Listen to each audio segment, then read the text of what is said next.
Prions. Seigneur, alors que nous nous apprêtons à entendre ta parole, nous te prions d'ouvrir nos cœurs. Fais de sorte que nous soyons transformés et prompts à l'engagement, mais aussi au discernement lorsque le vent nous invite à la prudence. Nous te le demandons au nom de Jésus le Christ. Amen. Évangile selon Matthieu, chapitre 14, versets 22 à 33. Après avoir nourri la foule, Jésus obligea les disciples à remonter dans la barque et à le précéder sur l'autre rive, pendant qu'il renverrait les foules.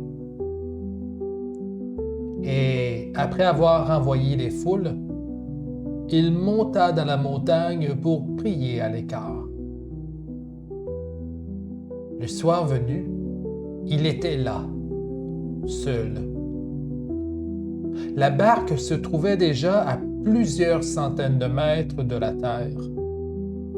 Elle était battue par les vagues, le vent étant contraire.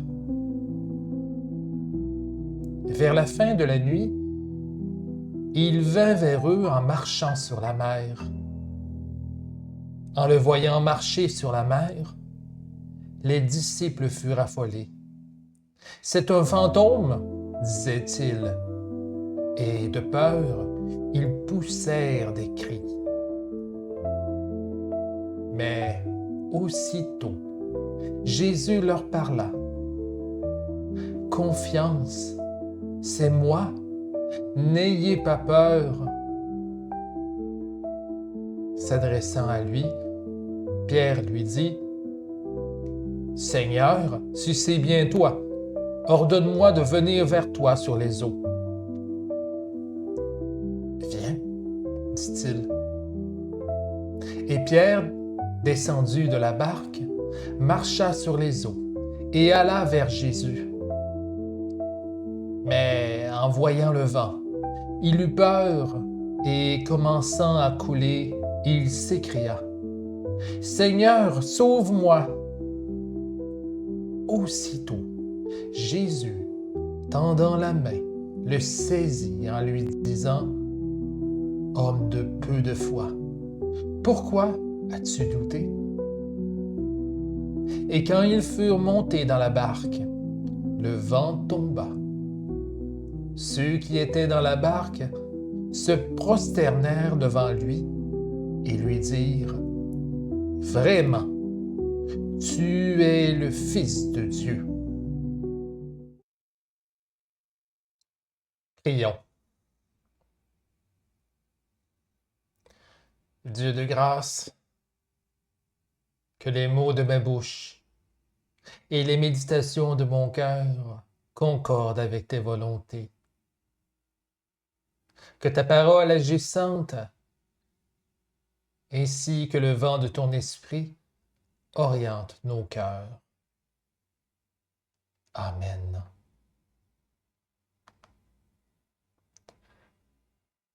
Vous savez, ça fait plusieurs semaines qu'on aborde dans les cultes la valeur de l'engagement auprès du Seigneur. On n'a qu'à se souvenir de l'exemple de Moïse, qui, comme on l'a vu dimanche passé, a été appelé à s'investir dans la libération du peuple dont il fait partie. Moïse et le buisson ardent constituent bien entendu un beau et bon récit qui nous incite à nous engager avec audace. Tout ce qui a pour objectif la gloire de Dieu et le bien du peuple, on s'entend, mérite d'être accompli. Mais, outre nos bonnes intentions, est-ce vrai de croire, pour autant, que même nos projets les plus nobles auprès du Seigneur trouvent leur accomplissement? Plus je grandis dans la foi avec vous autres, à Saint-Clair, plus je m'aperçois qu'il s'avère important de nuancer mon discours et de reconnaître que nos chemins de louange sont plus souvent qu'autrement déterminés par de l'inattendu. Ce n'est pas parce que nous désirons accomplir une bonne œuvre pour le Seigneur ou atteindre un objectif en son nom que l'occasion se présente et que nos plans fonctionnent pour autant. L'inattendu peut se traduire par une force de résistance contre nous, mais aussi par une force qui nous porte. Un vent tantôt contraire ou tantôt en notre faveur. En toute honnêteté, c'est l'histoire de notre vie avec le Seigneur, mais c'est aussi celle de Pierre. Le récit de la rencontre de Pierre et de Jésus sur les eaux a une bien drôle de réputation, vous savez. C'est un passage qu'on retrouve bien souvent dans le palmarès des récits les plus invraisemblables du Second Testament.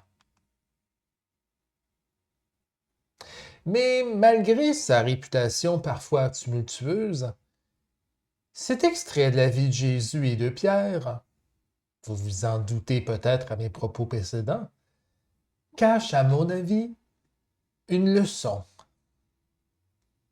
Une leçon d'humilité quant à notre réception de l'inattendu dans nos vies. Parlons-en un instant de ce fameux récit-là.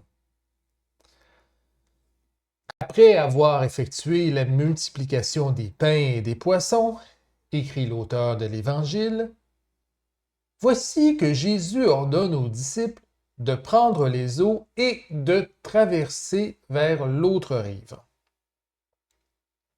Ce faisant, le Seigneur prend alors ses distances avec la foule en allant prier sur une montagne bien à l'écart. Pendant la nuit, tandis que les disciples sont dans une barque à plusieurs centaines de mètres de la terre, voici que surgit quelque chose d'inattendu. La barque est alors secouée par des vagues ainsi qu'un vent contraire. Difficile, pour les disciples, vous en conviendrez, d'atteindre l'autre rive. Où en sont-ils rendus sur la mer en termes de distance? On ne le sait pas. Mais toujours en est-il que, à même cette expérience d'un vent qui leur résiste, voilà que surgit un autre événement complètement inattendu. Le Seigneur apparaissant sur les eaux. Jésus, nous dit le texte, marche sur les flots et va à la rencontre des disciples qui prennent peur en le voyant. Fidèle à ses amis, il tente de se faire reconnaître d'eux. Parce que le Seigneur, ce n'est pas un fantôme. Il est bel et bien là auprès des disciples, les invitant à lui faire confiance, quand bien même le vent est contraire.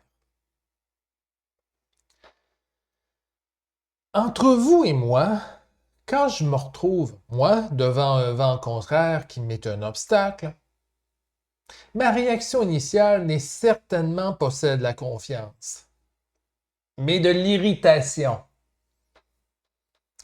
Qui aime ça, faire face à une résistance qui nous empêche d'aller dans la direction qu'on souhaite et ainsi atteindre nos objectifs? Pierre, lui, va réagir à sa manière. En réponse à cette invitation à la confiance, voici qu'il met le Seigneur au défi. Seigneur, si c'est bien toi, ordonne-moi de venir vers toi sur les eaux. Devant la résistance, il peut être une réaction naturelle que de demander des preuves et de résister aux signes initiaux que Dieu nous envoie. Si l'aptitude un peu obstinée de Pierre pourrait nous inspirer des critiques, la réaction de Jésus, elle est très intéressante. En guise de réponse au défi de son disciple, Jésus lui ordonne de venir, quand bien même la demande est invraisemblable. Un peu comme nous, qui prenons des risques pas toujours bien calculés, Pierre, continuant à mettre Jésus au défi, a l'audace de mettre le pied sur l'eau et de faire les premiers pas vers son maître. Malgré la bonne intention de Pierre, les Écritures nous racontent que celui-ci est alors surpris. Ce n'est pas la peur du fond qui lui fait perdre pied, dites-vous, ni les vagues, mais bien le vent. Et oui, ce fameux vent contraire qui plutôt l'empêchait de rejoindre l'autre rive. Être surpris par du vent. Ça, c'est une affirmation pas mal bizarre. Comment est-ce qu'on peut comprendre cette surprise-là de Pierre? Je me suis longuement posé la question au cours de la semaine. Puis j'en suis venu à me représenter la scène d'une manière afin de m'aider à saisir cet enjeu caché entre les lignes du texte. Représentez-vous un instant la chose. Les disciples reçoivent de la part de Jésus cet objectif qui consiste à rejoindre l'autre rive sans lui. Pendant la nuit, un vent contraire se lève. Celui-ci, plutôt que de les mener à leur objectif, leur offre de la résistance et, en toute logique, les renvoie vers l'arrière. C'est alors que Jésus, situé derrière eux, les rejoint en marchant sur les eaux. Il semble bien, à y penser, que le vent, comme un geste de grâce, les ramenait au Seigneur. Bien entendu, ça ne l'explique pas, je m'en confesse, la surprise de Pierre. Toutefois, il en reste que, devant un objectif inatteignable, la grâce fit de sorte que les disciples fassent malgré eux marche arrière. C'est dans ce recul sur les eaux que, de manière tout aussi inattendue, Jésus les rejoint et qu'ils peuvent dès lors partir dans une nouvelle direction. Ça, c'est l'œuvre de la grâce, oui, mais qui se répète de nouveau dans le récit. Surpris par le vent, notre Pierre perd pied et commence à s'enfoncer dans les eaux. Aussitôt, reconnaissant Jésus, il implore son Seigneur de venir le sauver. Chose demandée, chose reçue. Jésus attrape sa main et le repêche hors des eaux. Pierre, pour reprendre le reproche de Jésus à son encontre, n'a pas pris le temps de le reconnaître et a intégré son invitation à la confiance. Plutôt, il l'a mis aussitôt au défi d'accomplir quelque chose qui, pour un disciple de chair et de sang, est complètement invraisemblable. Ça m'inspire à dire ce soir que quand on se trouve devant un vent contraire, puis des vagues qui secouent notre vie, il est important de rester attentif aux signes du Seigneur, qui est toujours présent, en fait, et qui nous attire à lui d'une manière ou d'une autre. C'est une leçon d'humilité qui nous est proposée ce soir, mais une leçon qui serait peut-être incomplète si je ne vous partageais pas une toute dernière remarque quant au vent lui-même. Dans les Écritures, et surtout le Second Testament, il faut dire que le vent renvoie parfois à l'œuvre de Dieu dans nos vies. Une œuvre bien souvent inattendue et qui porte à la surprise et même nous force à nous adapter aux circonstances. Voyez-vous, dans le livre des Actes des Apôtres, racontant les aventures et mésaventures des disciples, on y mentionne les nombreux voyages que Paul a faits pour répandre la bonne nouvelle. Ce sont des voyages qui, comme vous vous rappelez peut-être, se réalisaient principalement en mer. Fait intéressant, l'auteur du livre des Actes raconte que, un jour, l'Esprit empêcha Paul de se rendre en Asie, quand bien même il aurait pu y accomplir toutes sortes de merveilles. En réaction, Paul se décide donc à partir plutôt en Bithynie pour accomplir ses plans. Mais pas de bol encore une fois, car voici que l'Esprit de Jésus lui-même l'empêcha d'effectuer le voyage, le forçant alors à revoir sa trajectoire. Dieu est bon. Il conduit cette fois-ci Paul à Troas, là où il reçoit une vision qui changera le cours de l'histoire sainte. Malgré la déception qui a pu être la sienne, cette mésaventure de Paul permettra à ce dernier de rencontrer la belle Lydie. Et oui, Lydie qui deviendra une des disciples les plus influentes des premiers temps de l'Église. Frères et sœurs dans la foi, tout comme Pierre et Paul, on est invité à faire confiance au vent de l'Esprit, qui, à l'occasion, nous porte paisiblement vers une direction et, à l'autre, nous bouscule et nous réoriente.